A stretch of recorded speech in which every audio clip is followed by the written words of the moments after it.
யார் ப்ரோ அடிச்சா ஸ்ப்ரே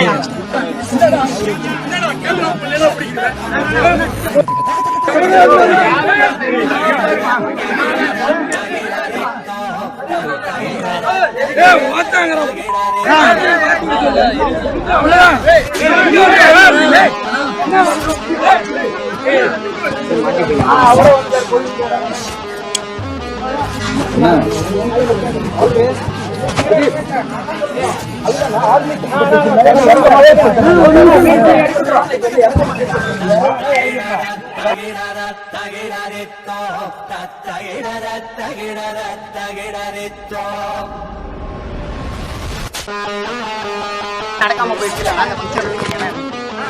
வருத்தமா தான் இருக்கு. பட் என்ன பண்ண முடியும், அவங்களோட சிச்சுவேஷன் அது. சீக்கிரமா மறுபடியும் மீட் பண்ணலாம் கண்டிப்பா. இப்போ எவ்வளவு நேரம் ஆனாலும் எல்லா பசங்களும் கண்டிப்பா போட்டோஸ் அண்ட் வீடியோஸ் எடுத்துக்கிட்டு தான் போவேன் கண்டிப்பா. என்ன நம்பி வந்து பசங்களும் என்ன பிரச்சனை ஒண்ணு இப்போ எவ்வளவு ப்ராப்ளம் இருந்தாலும் சிம்பிளா வந்து நீங்க எவ்வளவு பைக் வந்து பாத்தீங்கன்னா ஐஎஃப்எஸ் எவ்வளவு ரேட்டு அதுவே பாத்துக்கலாம். அது எப்படி ப்ரோ உங்களால மட்டும் சொல்ல முடியுது? அவங்களோட அன்பு, அது ஒண்ணுதான் ப்ரோ உங்ககிட்ட எல்லாத்துக்குமே பிடிச்சது. இல்ல எல்லாருக்குமே லைஃப்ல வந்து டவுன்ஸ் வரும். ஸோ யாருமே அந்த டவுன்ஸை கண்டுக்காதீங்க. இன்னும் எவ்வளவோ அப்ஸ் இருக்கு.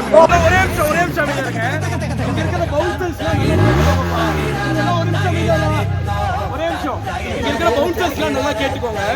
இப்போ என் பசங்க மேல கை வச்சிட்டாங்கன்னு சொல்லி எனக்கு வருத்தம் இல்லை.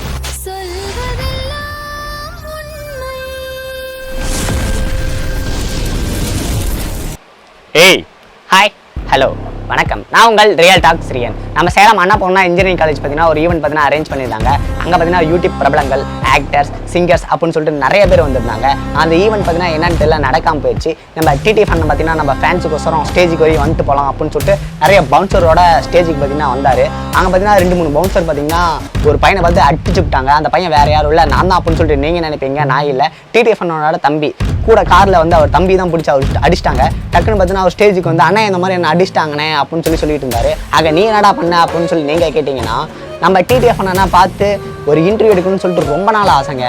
அவர் பார்த்தீங்கன்னா இந்த மாதிரி ஒரு இடத்துல அவர் பக்கத்தில் உட்காந்து ஒரு இன்டர்வியூ எடுக்கணும் அப்படின்னு சொல்லிட்டு ரொம்ப நாள் ஆசை. நானே ஒரு ஃப்ரெண்டும் பார்த்தீங்கன்னா கோயம்புத்தூர் பார்த்தீங்கன்னா காரில் போயிருந்தோம். டக்குனா வேணா சொன்னால் இந்த மாதிரி நான் யூடியூப் சேனல் ஸ்டார்ட் பண்ணலாம் அப்படின்னு சொல்லிட்டு அவர்கிட்ட சொல்லிட்டு இருந்தேன். அவன் என்னன்னா நீங்களாம் எங்கடா பண்ண போகிற, இல்லை வேஸ்ட்டு, நான் வேணா பண்ணி காமிக்கிறேன், வேணா பாரு, நானும் அண்ணனும் பைக்கில் ஒரு ரன் போவோம், நீ பார்ப்ப, சரி தான் நீ என்ன சொல்லிட்டு நான் செய்கிறேன் அப்படின்னு சொல்லிட்டு அவள் சொன்னான். அந்த மாதிரி சேலஞ்ச் பண்ணுறது எனக்கு ரொம்ப பிடிக்கும். அதுக்கோசரம் மெசேஜ் அங்கே போயிருந்தேன். பார்த்தீங்கன்னா என்கிட்ட காசு இல்லை, டிக்கெட் பார்த்தீங்கன்னா 500 புக் பண்ணியிருந்தாங்க. என்கிட்ட பார்த்தீங்கன்னா காசு இல்லை.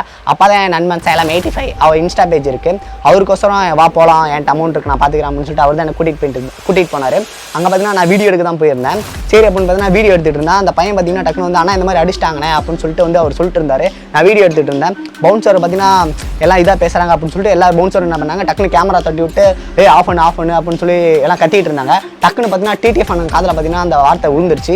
டக்குன்னு டிடிஎஃப் அண்ணன் வார்த்தை என்னடா என்ன கேமரா ஆஃப் பண்ண சொல்கிறேன், என்ன சொல்கிறேன் அப்படின்னு சொல்லிட்டு டிடிஎஃப் அண்ணன் பார்த்தீங்கன்னா டக்குன்னு பார்த்தீங்கன்னா ஒரு வார்த்தை விட்டுட்டாரு. அங்கே பார்த்தீங்கன்னா நிறைய பிரச்சனை நடந்துருந்துச்சு. அண்ணா அதெல்லாம் எதுவுமே பார்க்காம அவங்க ஃபேன்ஸுக்கு எல்லாத்துக்கும் ஃபோட்டோ வீடியோ எல்லாத்தையும் எடுத்து கொடுத்துருந்தாரு. டக்குன்னு பார்த்தீங்கன்னா ஸ்டேஜுக்கு வந்து போலீஸ் வந்துட்டாங்க. போலீஸ் வந்து பார்த்தீங்கன்னா டக்குன்னு நீ கீழே இறங்கு அப்படின்னு சொல்லுவாங்க. அண்ணன் பார்த்தீங்கன்னா எமோஷன் ஆகி எங்கன்னா எத்தனை பேர் இருக்கிறாங்க அவங்களெல்லாம் சொல்லாமல் என்ன இறங்க சொல்கிறீங்க அப்படின்னு சொல்லி அண்ணன் பார்த்தீங்கன்னா டக்குன்னு போலீஸை கேட்டார். எனக்கு ஏன் அப்படி போலீஸ் கேட்டாருன்னு நிஜமாலும் எனக்கு தெரியல. ஏன்னா ஒரு ஆக்டர், ஒரு ஹீரோயினி அப்படி இருந்தால் டேரெக்டாக போய் அவங்கள பேச அவங்க கீழே இறங்கு அப்படின்னு சொல்லி சொல்லுவாங்களா? போலீஸ் சொல்ல மாட்டாங்க. ஒரு யூடியூபர் அப்படிங்கிறதுனால தான் சொல்கிறாங்களா? ஏன்னா யூடியூபர் அவங்களும் ரொம்ப கஷ்டப்பட்டு தான் மேலே வராங்க. அவங்களுக்கு கொஞ்சம் நீங்கள் மரியாதை கொடுக்கலனா கூட கொஞ்சம் ஒரு ரெஸ்பெக்ட் கொடுக்கலாம். எனக்கு இது பேசுகிறது தப்பாக ரைட்டான்னு கூட எனக்கு சரியாக தெரியல. தப்பாக இருந்தால் நான் மன்னிச்சிருங்க. நிறைய பேர் என்ன நினைப்பீங்கன்னு பார்த்தீங்கன்னா, அடே கோமாளி அந்த அண்ணன் பார்த்தீங்கன்னா உனக்கோசரம் சப்போர்ட் பண்ணி பேசலடா, அவன் தம்பி அடிச்சிட்டாங்க, அந்த வீடியோ போடணும் அப்படின்னு சொல்லிட்டு தாண்டா எதுக்குடா கேமரா ஆஃப் பண்ண அப்படின்னு சொல்லிட்டு அந்த அண்ணன் பேசுனாங்க அப்படின்னு சொல்லி நிறைய பேர் நினைப்பீங்க, நிறைய பேர் கெஸ் பண்ணுவீங்க, நிறைய பேர் மெசேஜ் பண்ணுவீங்க. பட் ஆனால் அது இல்லை உண்மை. நானும் அந்த அண்ணனும் பார்த்தது கூட இல்லை, பேசுறதும் இல்லை. அந்த அண்ணன் நான் வீடியோ எடுத்துகிட்டு இருக்கேன், அந்த அண்ணன் என்னையும் பார்க்குறாரு, நானும் அந்த அண்ணனை பார்க்குறேன். அப்படிங்கும் போது டக்குனு என் கேமராவை தட்டி விட்டேன் அப்படின்னு சொல்கிறதுனால தான் அந்த அண்ணன் சொன்னார். ஏன்னா அந்த அண்ணன் பார்த்தீங்கன்னா நிறைய பேருக்கு ஹெல்ப் பண்ணுறாரு, ரொம்ப ஹெல்ப் பண்ணுறாரு. நீங்கள் பார்த்தீங்கன்னா எனக்கு ஹெல்ப் பண்ணுறீங்க, நான் வந்து உங்களுக்கு ஹெல்ப் பண்ணுவேன்னா ஹெல்ப் பண்ண மாட்டேன்னா கண்டிப்பாக பண்ணுவேன். அந்த அண்ணன் பார்த்தீங்கன்னா கை அடிபட்டுருச்சு. அடிபட்டோன்னா ஒரு அக்கா பார்த்தீங்கன்னா சாப்பாடு வீட்டு விட்டாங்க. அந்த அண்ணனுக்கு ஹெல்ப் பண்ணாங்க அப்படின்னு சொல்லிட்டு அந்த அண்ணன் பார்த்தீங்கன்னா நீங்கள் உங்கள் கடை வைக்க எவ்வளோ தேவைப்படும் அப்படின்னு சொல்லிட்டு அமௌண்ட் கொடுத்தாங்க. அதெல்லாம் பார்த்தீங்கன்னா நிறைய பேருக்கு ஹெல்மெட் ப்ரொவைட் பண்ணாங்க. அதனால் நிறையா ஹெல்ப் பண்ணுறாங்க அந்த அண்ணன். உங்களுக்கு ஒருத்தர் ஹெல்ப் பண்ணுறாங்க அப்படின்னா கன்ஃபார்ம் நீங்களும் எல்லாத்துக்கும் ஹெல்ப் பண்ணுவீங்க அப்படின்னு சொல்லிட்டு நான் நினைக்கிறேன். நிறைய பேர் அப்படி தான் இருக்கீங்க. வச்சுக்கிங்க. எனக்கு என்னமோ அப்படி தான் தோணுது. அந்த அண்ணன் எனக்கோசம் தான் பேசினாரு அப்படின்னு சொல்லி எனக்கு தோணுது. அந்த அண்ணன் பார்த்தீங்கன்னா கால் பண்ணி என்கிட்ட சொன்னார், தம்பி நான் அப்படி பார்த்தீங்கன்னா உனக்கோசம் தான்டா அங்கே நான் பேசினேன், உன் கேமரா உடைக்கிறாங்க, உன்னை திட்டினாங்க அப்படின்னு சொல்லிட்டு தான் பேசினேன் அப்படின்னு சொல்லிட்டு கால் பண்ணி பேசினார். அவர் பார்த்தீங்கன்னா ரொம்ப நல்லவருங்க, நிஜமாலும் சொல்கிறேன். இது பார்த்தீங்கன்னா அவரை தூக்கி பேசணும் அப்படின்னு சொல்லிட்டு இல்லை, நிஜமாலும் எனக்கு தெரிஞ்சு ரொம்ப நல்லவருங்க. என் சேனலில் பார்த்தீங்கன்னா real talks tell the truth அப்படின்னு சொல்லிட்டு தான் என் சேனல். அதில் பார்த்தீங்கன்னா உண்மைகள் மட்டும்தான் போடுவேன். நான் பார்த்தீங்கன்னா என்கிட்ட அன்றைக்கி பார்த்தீங்கன்னா காசு இல்லை, போய் அங்கே எடுக்கணும், வீடியோ எடுக்கணும், உள்ளே போகணும் அப்படின்ட்டு. அப்போ என் நண்பர் தான் எனக்கு 85 தான், சேலம் 85 தான் எனக்கு ரொம்ப சப்போர்ட் பண்ணி எனக்கு கூப்பிட்டு போனார். அப்பயும் நான் பேசி அந்த கான்டாக்ட் நம்பர்லாம் வாங்கிட்டு அடுத்த வாட்டி பார்த்தீங்கன்னா நானும் டிடிஎஃப் இப்படி உட்காந்து கன்ஃபார்ம் பேசுவேன். அதே பார்த்தீங்கன்னா இந்த சேனலே நீங்கள் கன்ஃபார்ம் பார்ப்பீங்க. இந்த சேனலில் பார்த்தீங்கன்னா ஹைலைட் என்னன்னு பார்த்தீங்கன்னா டிடிஎஃப் பார்த்தீங்கன்னா காரில் எடுத்து கை காமிச்சிட்டு ஒரு ஸ்பீச் ஒன்று கொடுத்துருப்பாரு. அந்த வீடியோ பார்த்தீங்கன்னா கடைசியில் எண்டில் இருக்கும். நான் சொன்னது எல்லாமே பொய்ன்னு நீங்கள் நினச்சிங்கன்னா வீடியோவை முழுமையாக பாருங்கள்.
நடக்காம போயிடுச்சு. அது வருத்தமாக தான் இருக்குது. பட் என்ன பண்ண முடியும், அவங்களோட சுச்சுவேஷன் அது.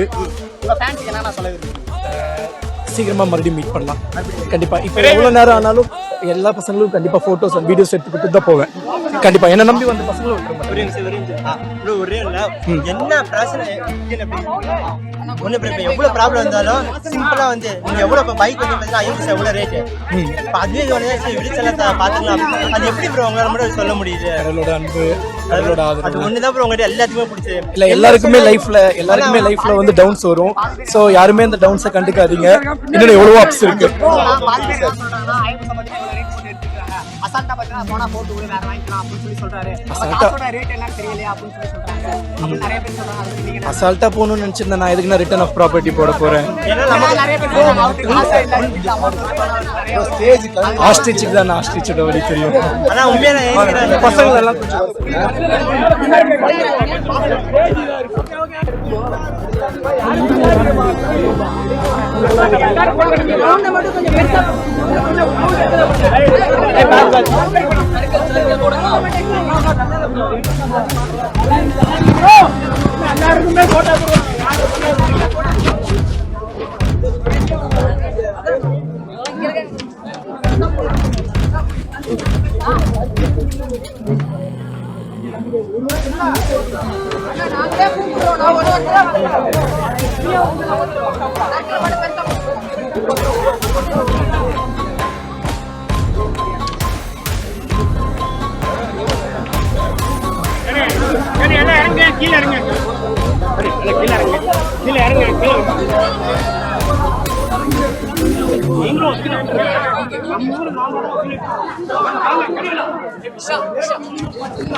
கீர்த்தி யார் யார் எடுக்கலையோ அவங்க மட்டும் டக்குனு எடுத்துருவாங்க.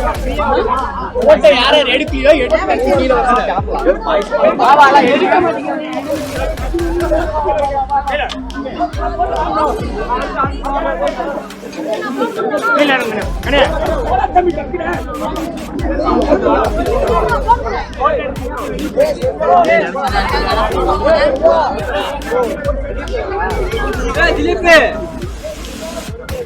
திலீப் திலீப்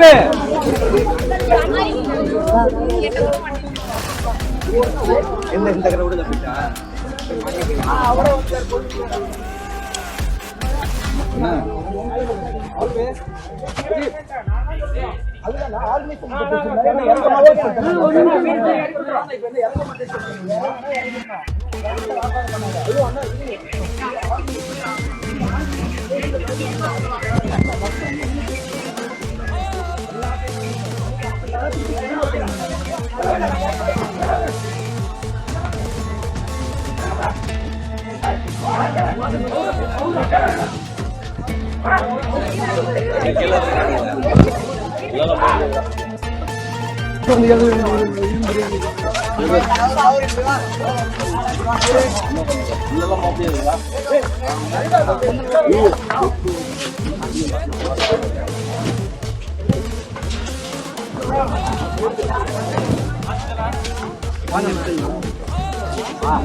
அவர் வர சொல்லிட்டாங்க. சஞ்சய் ஆமாடா சஞ்சய் இன்னும் 5 பேர்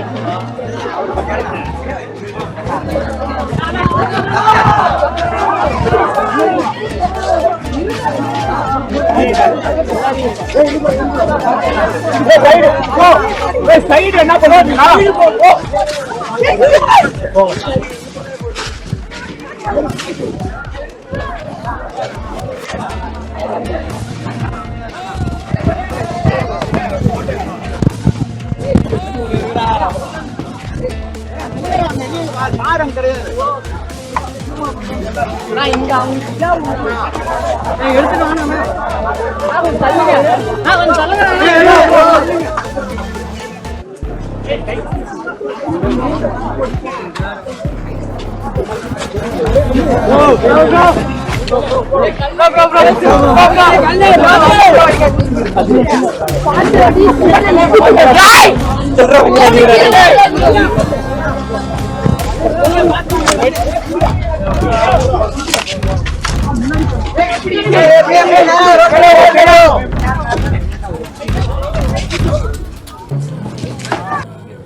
ஆமா அவ்வளவுதான்.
ஒரே நிமிஷம் அமைதியா இருங்க.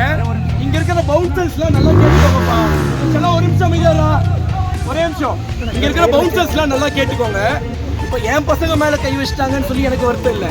சரியா? அது ஒன்றும் பிரச்சனை இல்லை. நாளைக்கு உங்களுக்குன்னு ஒரு தம்பி இருப்பாங்க, உங்களுக்குன்னு ஒரு பசங்க இருப்பாங்க. ஒரு ஈவெண்ட்டுக்கு போய் அங்க இருக்கிற பவுன்சர் கை வச்சாலும் உங்களுக்கு வலிக்கும். எனக்கு புரியுது, உங்களோட வேலை அதுதான். நீங்க எல்லாத்தையும் ப்ரொடெக்ட் பண்ணணும், அது ஓகே. ஆனா அது உங்க வேலை தான், அதை நீங்க ஃபேஸ் பண்ணணும். அதுக்குன்னு மாத்தி மத்தவங்களை அடிக்க கூடாது. சரியா? ஃபர்ஸ்ட் அந்த பவுன்சர்ஸ் வந்து மத்தவங்க மேல அவ்வளவு ஹார்ஷா பிஹேவ் பண்றதை ஸ்டாப் பண்ணிக்கோங்க. சரியா? அப்படி இருக்கிற நீங்க இந்த பவுன்சர் தொழிலுக்கே வரக்கூடாது. உங்களால இந்த இதை தாங்க முடியல. இல்ல நான் தப்பா நினைச்சுக்காது, நான் பேசணும்ல. நான் உங்களுக்காக மட்டும் பேசுறேன். பவுன்சரா இருக்கிறதா தான் உங்களுக்கு வருத்தம். இல்ல எடுத்து சொல்லிடுறேன்.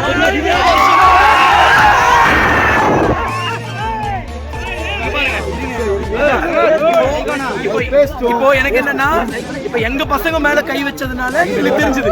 மத்த பசங்க மேல கை வைக்காம எத்தனை பேர் மேல கை வச்சிருப்பீங்க? அதுதான் எனக்கு வருத்தம். இனிமேல் கரெக்டா இருந்தது எனக்கு எந்த ஒரு உண்மை இல்லை.